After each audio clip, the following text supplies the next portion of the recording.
So I've been listening to you for a while, and I get the thing that you say that nothing is more important than how we feel, and the quickest way to get things that we want is to be happy. And what you want is to be happy. That's interesting the way you said it. The quickest way to get what we want is to be happy. Well, but the reason you want what you want is because you think having it will make you happy. So the quickest way to what you want is to be happy, so you're already there. So then it can come more quickly. But humans worry about that. If I'm already happy, even though it hasn't come, somebody's going to hold it out. Like my mother did. If I was good, then she didn't give it to me. I really needed to be needy. I need to be needy before my mother would give stuff to me. And the universe is not your mother.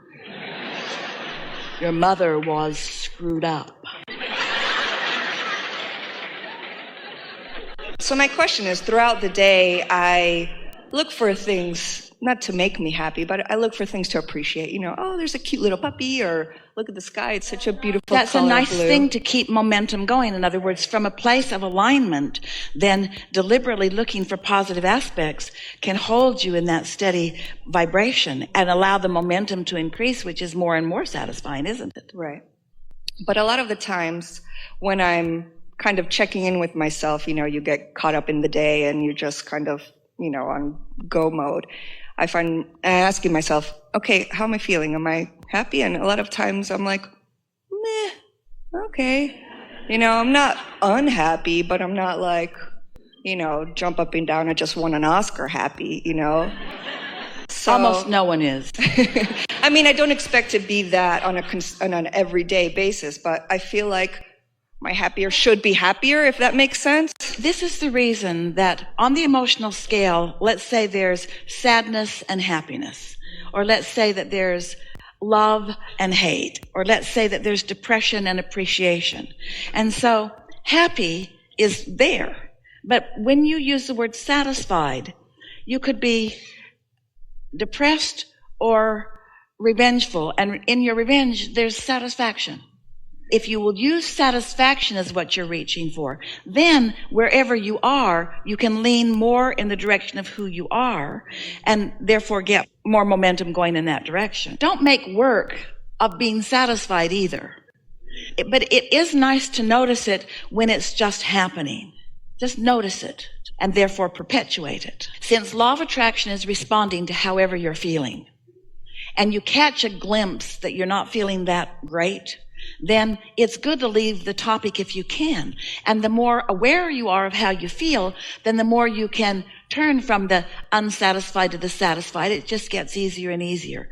But if you aren't paying attention and you really get on a negative rant, then of course it's much more difficult. You need a lobotomy, or a good night's sleep, we recommend over the lobotomy, or meditation, which we recommend really over a good night's sleep. We would rather see you in appreciation than meditation, because in either case there's no resistance. But sometimes you just can't get to appreciation. And so just be soft about this. So your question is around feeling some dissatisfaction and wanting to turn it into satisfaction. Yeah, to just be happier, because sometimes when I'm checking in with myself about how I feel, oh, maybe I'm doing that thing you said that we're doing. But here's the thing, and we're so happy that you are helping us to talk about this here, because here's the thing. So here I am in this moment of time, and I'm having this manifestation, and in this example, I don't feel all that happy, but it is what it is, yes? So it's got to be enough, because it is what it is. And why is it what it is? Because of the momentum that created it. In other words, once something has manifested, you're really going to like this. The emotion that you might call dissatisfaction or not happy, that's a manifestation. Let's talk about this. So you're tuned in, you're in the receptive mode, and an idea comes to you. And you feel the enthusiasm of the idea, so you know you were in the receptive mode because the idea feels really good. Well, along with that idea is the emotion of happiness. And so you're in a manifested moment where the emotion is part of the manifestation. So what we're getting at here is that when you are feeling some dissatisfaction, it's manifested, and therefore it's already happened, and therefore the momentum is already underway, and therefore there's not all that much that you can do about it right here and now when it feels like that to you. But you take note of it, and you acknowledge that you want to feel happy, and you deliberately launch some more rockets of desire into your vortex, and then you get a good night's sleep, and when you wake up in the morning, you deliberately meditate because you know that meditation takes the edge off. So now this next day, let's call it Sunday, you've meditated, and so now your chance of, and we use that word because we know how you use that word, your chance of happiness is greater now that you've meditated this Sunday morning than it was before you did. So you meditate for 15 or 20 minutes, and then you just go into your day and you feel whatever you feel. But when you're feeling it, it's really sort of kind of too late to do anything about it because it's the result of energy that you've already flowed. Are you getting what we're talking about? You can't think your way out of it. You can't talk your way out of it. You can't say, universe, I want to take back all the momentum that I had about that because I didn't really mean it. And after all, I want to be happy. It's going to play out kind of the way the momentum is. But now you launch another rocket of wanting more clarity, of more happiness. And then on Monday, you meditate and you go as far as you can go into the day and feel as good as you can feel. And then on Tuesday, and then on Wednesday, and then on Thursday, and then on Friday. And before you know it, this meditation has put you into more of a receiving mode so that you are feeling more satisfaction about more things. It's preemptive. It's getting out ahead of it. When you're in an unhappy moment, usually the most that you can do is make a decision to do a better job of vibrationally preparing future moments. But when you're right in the middle of it, can't you see downward spirals? Aren't downward spirals evident? And the more you struggle and squirm within them, the faster they swirl and the more downward they go. And so it really is about not trying to think your way out of it in that moment. It's like, we've been offering an analogy. It's like what's happening now, the manifestation, is sort of like gum that you've chewed all the flavor out of. And the new juice is over here in the new thoughts and in the new things that you're receiving, you see. And so when you feel dissatisfaction, just let it be. And know that your vortex is queued up and that you're being called to more things, and let the satisfaction come from new things. Don't try to wring it out of the old things, because you usually don't. You usually just find more to be dissatisfied about. You want to talk about something specific? Well, I just kind of feel like sometimes that's my set point, a little bit like, if I don't look for things to be happy about, We'll go along with you. We'll let you call it your set point. But what do you think the set point of your inner being is? Elation, happy.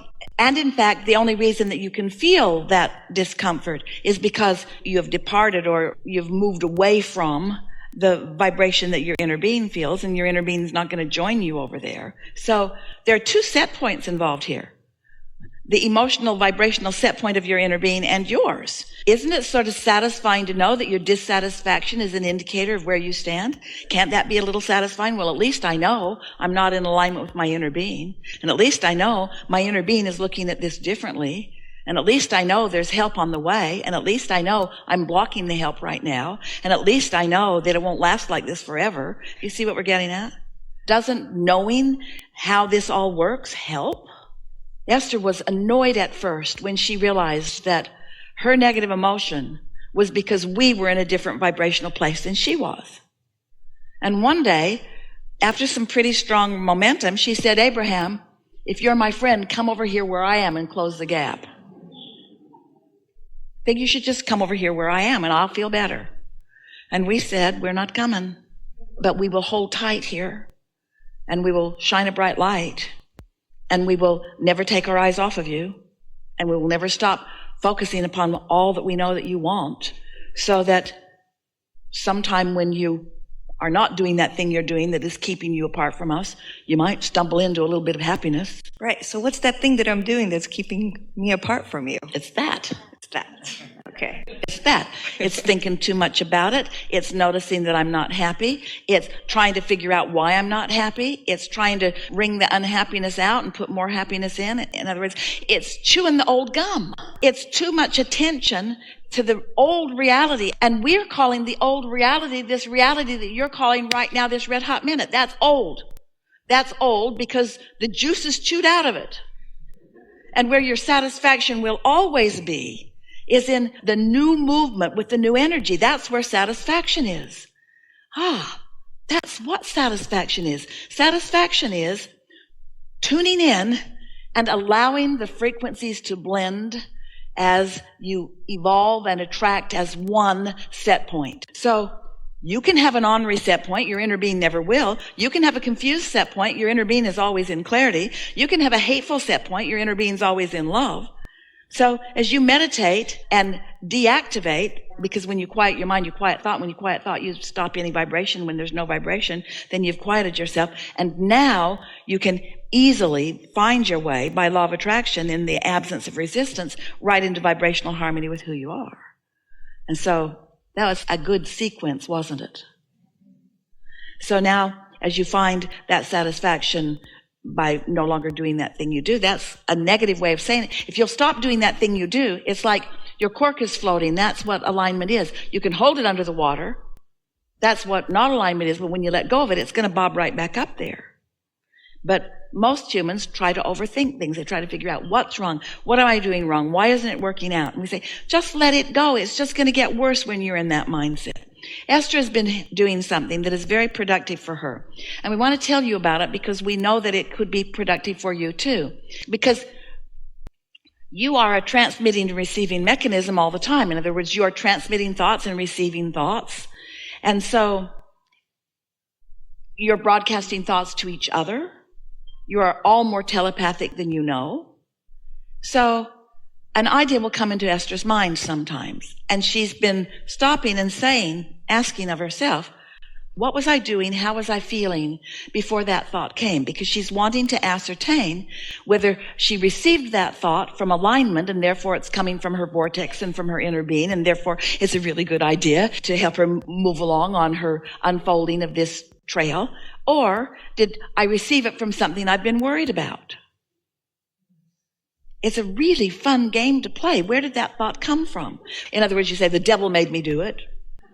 You've been playing that game for a while. Did it come from alignment? Is it a thought of upliftment? Do I feel exhilarated as I think of it? Or is it a protective thought? Is it a warning thought? Is it a thought that I need to do something about? And so, as more and more you're in the receiving mode, then more of the thoughts that you receive will feel like that. You have control over everything that comes to you, starting with your own reception of your own thoughts. Do you believe that you create your own reality? Have you wondered how it happens? Are you starting to get the sense of what your own point of attraction is and how you accomplish your own point of attraction? And so, in the same way that you could go into a bookstore or a library and there are all of these books on different subjects with different attitudes and moods within them, and just because you have the ability to read the language in which they are written doesn't mean that you want to read every one of them. Some of them are more suited to what you're looking for, to who you are. And so the same thing is true of everything in the world. There's a plethora out there. So many things, so many experiences, so much potential. And so who was I when I walked into the room is more important than what I found when I got there. That's a good way of saying it. How I'm feeling vibrationally walking in matters so much more than what was in there before I got there. Because what's in there is a perceptual thing anyway. Did we get there for you? Yes. Thank you very much. Be playful about it. A little less heady and a little more emotionally. That's just incredible that I got. Thank you. Yeah.